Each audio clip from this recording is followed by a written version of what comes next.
Hello everyone, welcome back to Medinare. In this video, let's discuss about herpes simplex virus infection. Herpes simplex virus belongs to a family called Herpes viridae, and in that it belongs to alpha subfamily. There are totally 8 different types in Herpes viridae family, which includes herpes simplex virus 1, herpes simplex virus 2, varicella zoster virus, cytomegalovirus, Epstein-Barr virus, HHV6, which is human herpes virus 6, 7 and 8. The herpes simplex virus 1 and 2 are known to replicate faster and they are cytolytic in nature. They undergo latency in nerve cells and then they get reactivate later by some stimulants which we will be discussing in later part of the video. Now let's look at the pathogenesis of herpes simplex virus. Now let's look at the transmission, how it gets transmitted into the human body. So the primary infection basically occurs because of the invasion of the virus through updated skin or mucosa.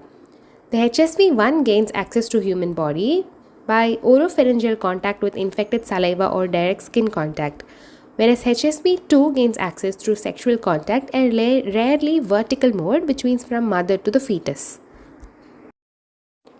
Once the initial contact with the virus occurs, the HSV tends to replicate at the site of infection. HSV1 lesions are more confined to the areas above the waist, so it causes lesions above the waist, whereas HSV2 causes lesions below the waistline. So the most common site of infection, HSV1 infection is around the mouth and HSV2 infection is around the genital area. After it replicates at the site of infection, it invades the local nerve endings and via the retrograde axonal flow, it reaches the dorsal root ganglia and there it replicates further and it undergoes latency. The HSV1 undergoes latency in the trigeminal ganglia, whereas the HSV2 undergoes latency in the sacral ganglia. In this condition, after a long time, if the patient is getting exposed to any trauma, exposure to UV light, or any fever, axonal injury, physical or emotional stress, so whatever the stimulant may be, that will cause the latency to get reactivated. So the latent infection will again get reactivated to form some other recurrent infections.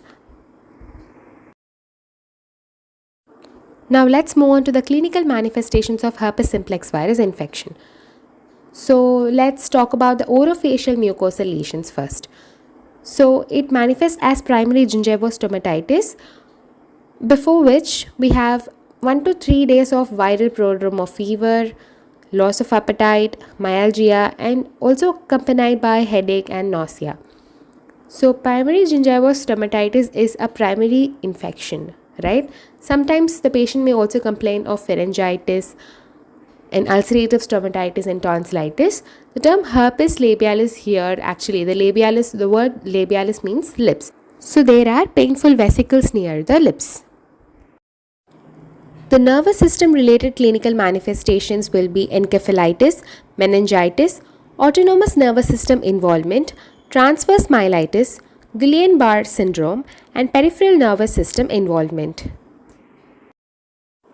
And when it comes to the cutaneous manifestation, herpetic whitlow stands first because it most commonly affects the dental professionals as they are handling some hand instruments, sharp hand instruments, and that can be a easy access and it gets easily inoculated in the fingers of the dentist.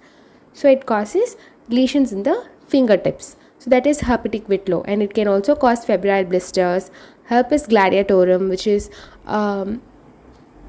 infections of the skin that spread through the sport of wrestling.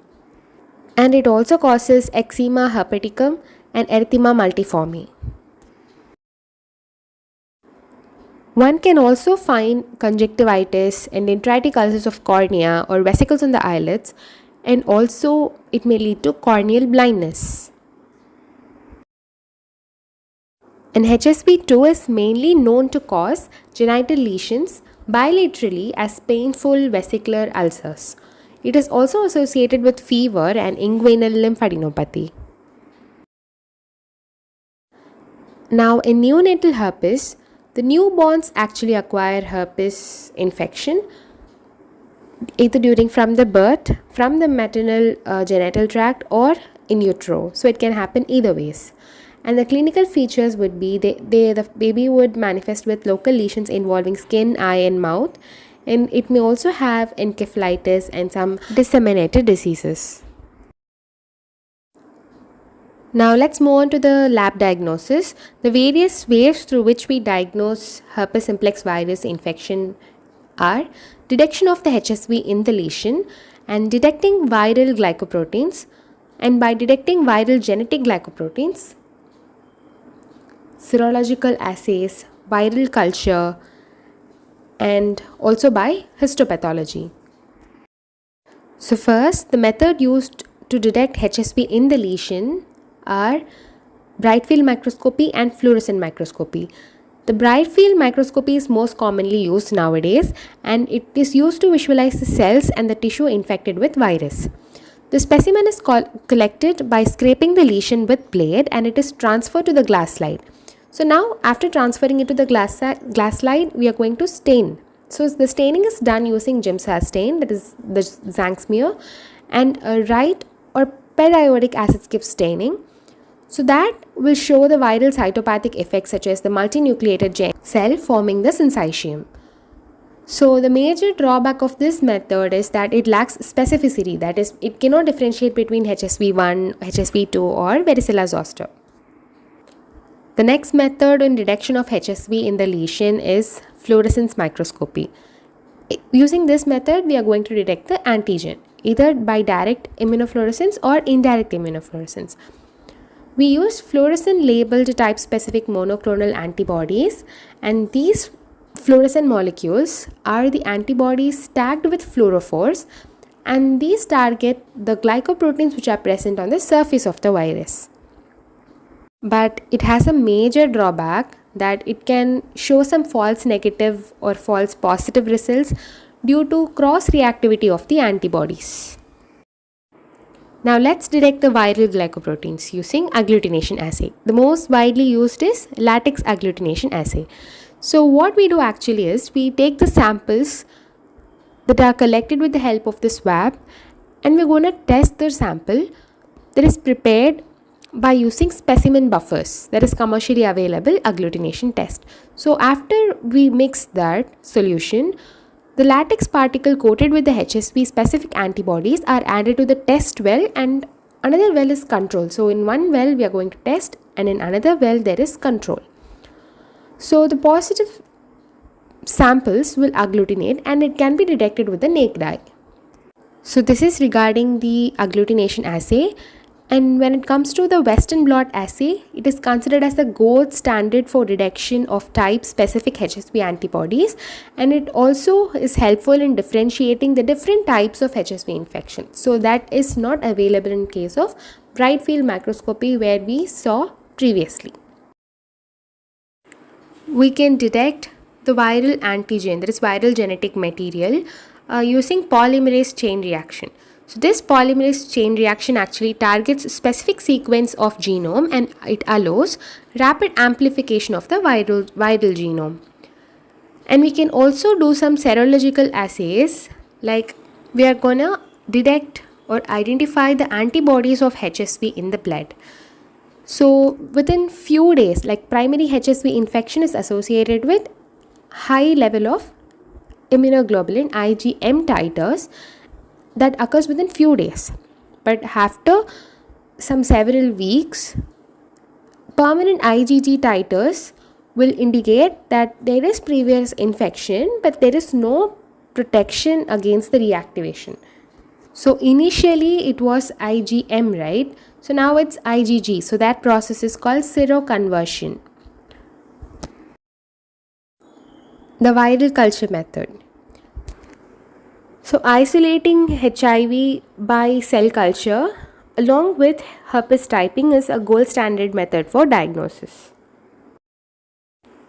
Now let's move on to the final diagnostic aid, which is histopathology.